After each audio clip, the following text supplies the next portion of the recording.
انا بتحدد في اصول، ما تطلعش براها. وانت اللي جاي تعلمنا الاصول؟ يا ما انا جيت في حصه الاصول وكتت يا رزق. حصتي انا ما فهمش منك حاجه، بس خلص في الدور وقول عايز ايه. معيش غير الحق، حق ولد عمي، يا ترجع الفلوس لمحسن ولد عمي يا تغير له تاشيره. اسمع يا ديب، انا كنت عند الدكتور عشيه، خبر قال لي ايه؟ قال لي كل اي حاجه الا الاونطه. انا هحط نفسي مكان ابن عمه ده. انا راجل جاب الكوماندر، الراجل الكبير اللي بيخلص، الراجل الحكيم العاقل اللي ممكن بعدين لو اتكلم بحكمه وعقل وكلامه ما تنفذش الراجل ده بيطلع آلي وبيخربها. فانا راجل جايب حد ثقه. ليه بقى؟ لان انا المفروض انا دفعت فلوس عشان تجي لي تاشيره اسافر الخليج، ضحكوا عليا، فرحت جايب جابر الكوماندا عشان هو ابن عمي ايه الشديد العنيف القوي هركليز بتاعي اللي هيظبط لي الدنيا. لما دخل السلام عليكم وعليكم السلام بدا يزعق. الناس اللي بره معديين في الشارع هيقول لك هو بص ده جابر هيخربها جوه، ما يعرفوش ان هو بيقول نكت جوه، ونكت من بتاعه مسرح مصر اللي كانت بتضحك من 7 سنين دي، وبتضحك فئه معينه من الناس كانوا بيتعالجوا اصلا عندهم مشكله توحد. يا راجل انت بتخلينا نقف مع الراجل الظالم اللي خد فلوس ابن عمك، ونخليه كمان والله العظيم يعني نروح له كده نقول له يا باشا الفلوس فين؟ ادي فلوس نجيب بيها بيبسي وبومب، نقعد نفرقع عشان نغيظ الكوماندا وابن عمه. وتحس ان ابن عمه يا عيني باصص في الارض، مش زعل يعني، مش حاسس بكسره ان هو ضحك عليا واتخذ منه فلوس، لا والله هو بيعتذر للناس اللي جاي لهم دول، جاي لهم على ملو الشوب كده يقول لهم انه جايب لكم ابن عمي عشان تتمسخر، بدل ما اتمسخرتوا عليه واديتوني على قفاه تتمسخروا كمان على ابن عمي. اللي هو خلاص يا جابر، خلاص انا مكسوف منكم والله، وش في الارض من ابن عمي، مش ابن عمي ده خالص. انا اسف يعني، لو عايزين فلوس تاني اروح اجيب لكم والله، بس يعني خلصوا عليه. فانت داخل تهزر. اول حاجه بيقول لهم ايه؟ يا ما ناس جت في حصه الاصول وكتت. ايوه يعني هو هشرح لك اشرح لك الحكمه سوري.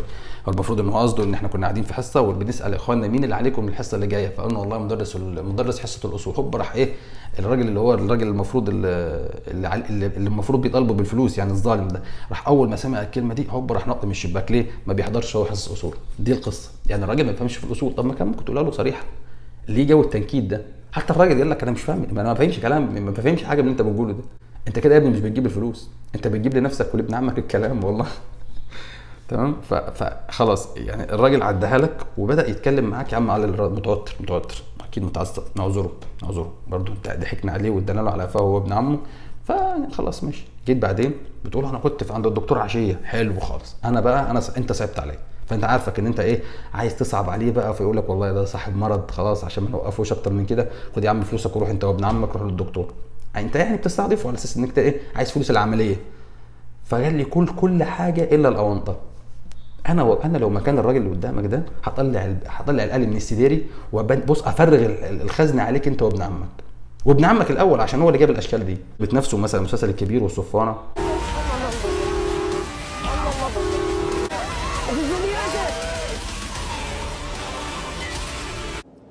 يلا سقاوي.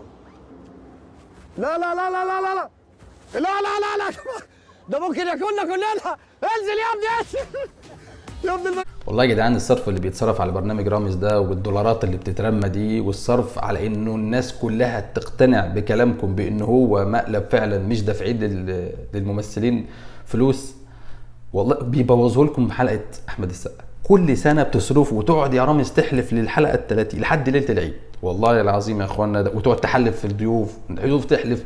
تيجي حلقه احمد السقا كل سنه وتبوظ لك كل ده، وتخلينا نتاكد ونحلف بايمانات المسلمين كلها ان ده يا باشا قابضين وش. يعني معلش يعني ايه حضرتك؟ انت راجل بين الحياه والموت دلوقتي، بين السماء والارض، خلاص بتموت، بتثبت في السمك على اي اساس يعني ايه مش فاهم يعني. حضرتك هي ماتت لما طلعت من الطبق بتاع الميه على فكره اوريدي خلاص، هي دي بتنازع. انت فاكرها ان هي بتقول لك الحقني انقذني يا سقا؟ هي بتموت. انت حضرتك دايس على الخياشيم، انت دايس على الخياشيم، فانت بتخلص عليها بسرعه بدل ما تموت وتتوب ربنا. فركز في نفسك، انت اللي خلاص هتنزل قطع شطرنج كده من فوق. يا عم ما تخليك على طبيعتك عشان حتى المقلب يبان ان هو مقلب يعني، لكن لا. طيب ماشي انا هقتنع يا عم ان انت خايف عليها، روح بقى وكده خلاص ماشي حلو، مع انها اوريدي روح، هي طلعت روحها خلاص، بس هنقول ان انت كنت يا عم انت راجل يعني ايه خايف عليها، خايف انها تموت. جميل. التعبان ده ايه يعني؟ حد ده كان عليه فلوس ليك مثلا يعني؟ تعبان بقى، فاللي هو خبيث معروف انه خبيث، فانت صدقت يعني ترجمت الترجمه حرفيا اللي هو الحد ده تعبان قوي. فرحت المفروض ان الراجل بدل ما يموت وتتربنا في انه لو وقع من فوق تتقطم رقبته، فرحت انت قاطم رقبته ومخليه بقى يحتار، رميت جسمه هيقعد يدور على رقبته العمر كله وانت رامي رقبته فوق في يعني ايه العقليه دي؟ انت يا ابني بتاكد لنا ما هو دي روح ودي روح، ما دي روح ودي روح. فانت ايه يعني عايز تثبت لنا ايه؟ مش فاهم. فانت من غير ما تاخد بالك اثبتت ان برنامج رامز اشتغاله. يعني الراجل ده يعني راجل حلل الفلوس اللي بتاخدها بعد البرنامج، شاغل دماغ. ولو مره ما تبقاش سقه اوفر من غير ما تحس، يعني انت وبتافورها سرحت منك خالص. فيا جدعان ما تجيبوش يا رامز ما تجيبش احمد السقا تاني، عشان انت كل الحلفانات اللي بتحلفها والفلوس اللي بتدفعوها دي كلها بتترمي في الارض حرفيا. في مسلسل كان المفروض انه مسلسل تاريخي، يعني مسلسل المفروض ان الراجل ده ملحمه، يعني مسلسل ملحمه اسمه سيرو الباتع.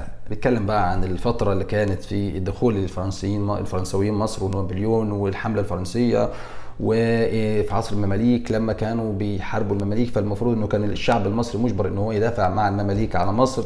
قصه المهم يعني ده مسلسل تاريخي ولا مسلسل كوميدي؟ وايه الحكمه من ان انت حضرتك تستدعي روح الاستاذ سمير غانم وتحطه مع الجنود الفرنسويين؟